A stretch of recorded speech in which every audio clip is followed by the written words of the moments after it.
moving on to this other article that just is from yesterday.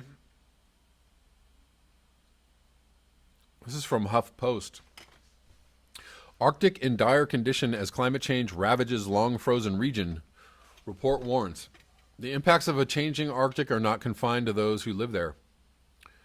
Researchers wrote in the 14th annual Arctic report card.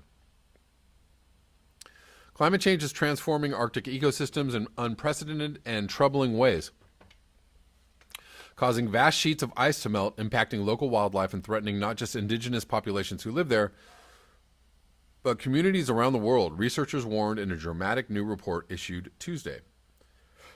The findings were laid out in the 14th annual Arctic report card compiled by more than 80 scientists for the National Oceanic and Atmospheric Administration.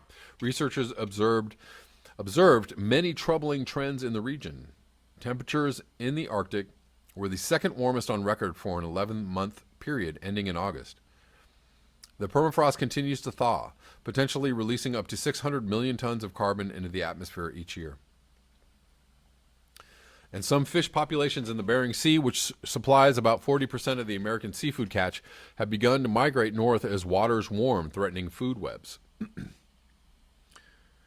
This warming is transforming Arctic ecosystems and presenting unique challenges for the region's indigenous people who rely on the stability of the environment for cultural and economic well-being, as well as for subsistence foods taken from their local lands and waters. 3 of the report's authors wrote in a summary of their findings, the impacts of a changing Arctic are not confined to those who live there. Through global sea level rise, the release of permafrost carbon, and its role in regulating global weather patterns, I can't read either, the Arctic is vitally connected to people worldwide. The researchers noted that the Arctic is warming more than twice as fast as the rest of the planet, due in large part to the region's ice and snow.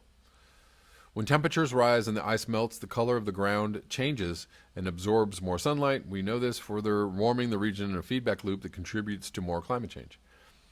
The cycle is a critical reason why the Arctic has warmed at more than twice the rate of the global mean since the mid-1990s, a phenomenon known as Arctic amplification of global warming. Interestingly, I was just in a conversation on Facebook with somebody who is a researcher, a scientist in Alaska, and he is doubting the rate of change or doubting the severity of climate change. And actually the debate started because I posted the article about Anchorage having an all-time record high on December 9th. It was like 51 degrees.